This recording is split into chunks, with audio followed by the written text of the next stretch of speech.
नमस्कार दोस्तों, आज आपको लेकर चलते हैं पश्चिम की ओर, जहां ऑनलाइन एक ऐसा युद्ध छिड़ गया है जिसके बारे में आपको भी जानना जरूरी है। ये जानकारी इसलिए भी जरूरी है ताकि हमें सनद रहे कि वैश्विक मंचों पर कहां-कहां और कैसे-कैसे वैचारिक कट्टरपंथी लोग बैठे हैं, जो अपने सिर्फ और सिर्फ अपने रिलीजन की धुरी पर घूमते-घूमते कभी भारतीयों के खिलाफ नफरत फैलाते हैं, तो कभी जिस देश में रह रहे हैं वहीं अपने खलीफा की बादशाहत कायम होते देखना चाहते हैं। ऐसा ही एक व्यक्ति है मेहदी हसन। एक थे मेहदी हसन, रफ्ता रफ्ता वो मेरी हस्ती का सामा हो गए, वो वाले। और ये वाले हैं कि पहले लिबरल, फिर मॉडरेट और फिर जिहादी हो गए। कौन है भाई ये मेहदी हसन और क्यों लोगों ने इसकी क्लास लगा ली है? आइए जानते हैं पूरा मामला आज की इस वीडियो में। नमस्कार, मैं अभिषेक, आप देख रहे हैं द पैम्फलेट। मामला शुरू होता है जोहरान ममदानी के बयान से।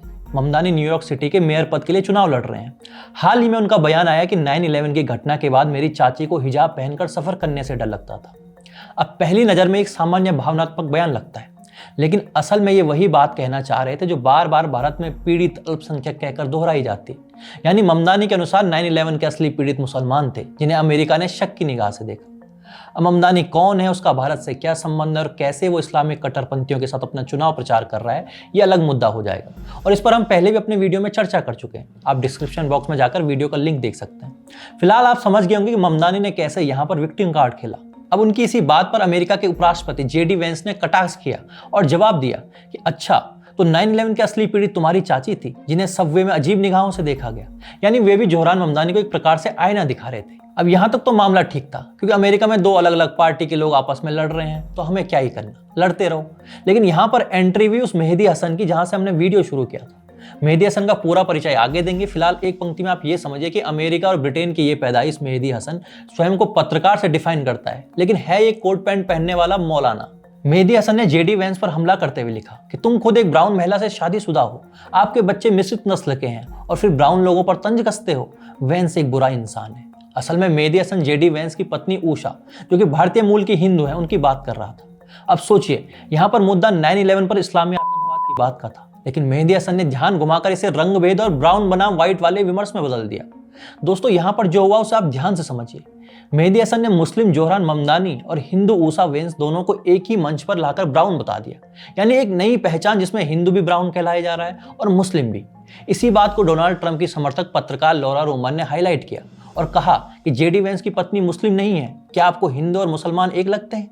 हमारी समस्या ब्राउन लोगों से नहीं बल्कि इस्लाम से है। अब सोशल मीडिया पर भी यूजर्स ने मेहदी हसन को पाठ पढ़ाया कि भाई तुम क्या तुलना कर रहे हो। एक यूजर ने लिखा, जब मन करे तब इस्लामिस्टों को सारे ब्राउन लोगों से मत मिलाओ, तुम्हें गैर मुस्लिम ब्राउन लोगों की कोई परवाह नहीं, इसलिए उन्हें अपनी ढाल बनाना बंद करो। दूसरे यूजर ने लिखा, हम भले ही ब्राउन है मेहदी हसन, लेकिन हम तुम्हारे जैसे बिल्कुल नहीं। मेरा धर्म कभी बलात्कार, हत्या या विश्वासघात की इजाजत नहीं देता, वो भी ईश्वर के नाम पर। एक अन्य यूजर ने लिखा, उषा वेंस मुस्लिम नहीं है, हिंदुओं को इस्लामिस्टों से मत मिलाओ, जिन्होंने 9/11 के बाद संदिग्ध मानकर पकड़ा गया, जिन्हें तुम सबको ब्राउन कहकर एक ही श्रेणी में डाल रहे हो। असल में दोस्तों, ग्लोबल लेफ्ट लॉबी ने नया ट्रेंड बना दिया है, जहां भारत, पाकिस्तान, बांग्लादेश, नेपाल या श्रीलंका जैसे अलग अलग देशों के लोगों को उनके नाम से नहीं बुलाया जाता, बल्कि उन्हें एक ही झोले में डालकर ब्राउन कहा जाता है। यानी उनकी संस्कृति, धर्म, भाषा या पहचान सबको एक ही रंग में रंग दिया।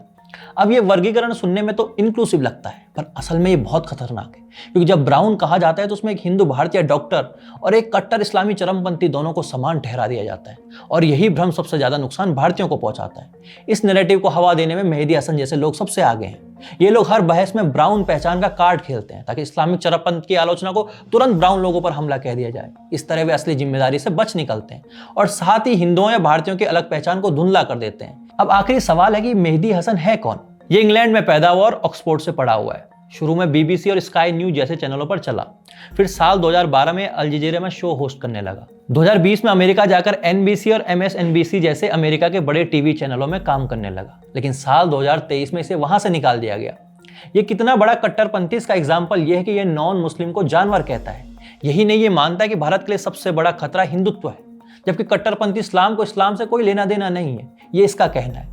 कुल मिलाकर ये पत्रकार नहीं, प्रोपेगेंडा का ठेकेदार है। इसकी हर एक बात में इस्लामिक और वामपंथी एजेंडा भरा हुआ है। दोस्तों, इसलिए जरूरी है हम ऐसे लोगों को बेनकाब करें जो पत्रकारिता के आड़ में मजहबी राजनीति करते हैं। मेहदी हसन जैसे लोग विक्टिम कार्ड खेलकर सिर्फ अपनी बिरादरी के चरमपंथियों को बचाते हैं और बाकी दक्षिण एशियाई समुदाय को उनके साथ जोड़कर कलंकित करते हैं। आप इस पूरे मुद्दे पर क्या सोचते हैं, कमेंट बॉक्स में हमें जरूर बताएं। धन्यवाद।